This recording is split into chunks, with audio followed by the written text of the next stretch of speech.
chúng tôi chuẩn bị hướng tới vòng loại ở thời điểm hiện tại đã kéo dài từ 6 tháng và không thể chỉ nói.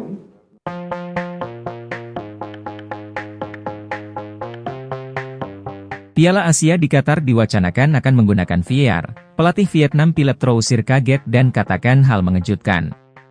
Pagelaran Piala Asia untuk timnas senior akan dilangsungkan pada tanggal 12 Januari sampai dengan 10 Februari 2024 tahun depan. Indonesia tergabung di grup D bersama tim kuat Jepang, lalu Irak dan Vietnam.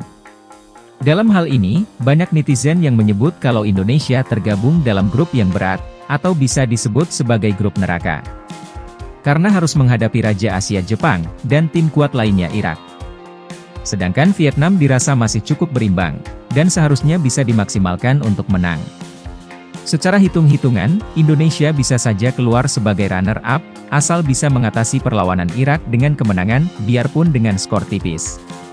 Selanjutnya Indonesia juga harus bisa mengambil poin penuh kalah bersua Vietnam, dan setidaknya seri dengan Jepang, ataupun kalah.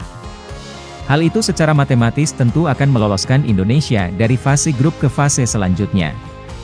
Namun banyak yang skeptis duluan, dan kurang percaya dengan hal itu. Tapi bola itu bundar bung, mana tahu Indonesia bisa membungkam Jepang nantinya kan. Hal lain justru datang dari negara Vietnam, terkhusus pelatihnya Philippe Troussier. Dia merasa kaget dengan berita terbaru kalau Piala Asia tahun depan akan menggunakan asisten video, atau biasa disebut VAR. Hal ini memang sangat efektif untuk meminimalisir kesalahan wasit saat mengambil keputusan krusial di lapangan. Dengan penggunaan VAR, tentu timnas Vietnam akan merasa sulit untuk bertanding di lapangan nantinya. Secara umum kita tahu, kalau gaya permainan mereka di atas lapangan sangat keras, dan sering memancing lawan untuk emosi. Hal itu dirasa akan sulit diterapkan nantinya, jika ada penggunaan VAR di sana. Saya baru terima informasi, kalau Piala Asia bulan Januari akan menggunakan VAR. Hal ini sedikit jadi kabar buruk bagi kami, tapi tidak secara langsung menolaknya. Kadang seharusnya perlu, tapi saya rasa tidak cukup begitu perlu tuturnya. Kalau takut dengan strategi permainan kami? Tidak juga, kami punya 11 pemain dengan kualitas yang bagus semua. Saya rasa itu juga langkah yang bagus ucapnya. Dengan adanya VAR, jelas akan membuat pertandingan lebih adil.